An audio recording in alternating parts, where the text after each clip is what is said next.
मोरे घर पनिया पिलाई दी है जान गे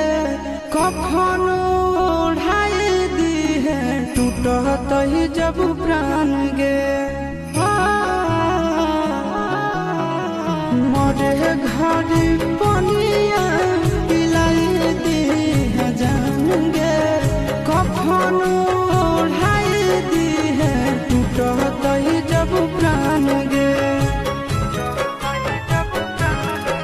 हगे हमारा से तोरा जाती प्यार होता भेंट साथ छात कर लगे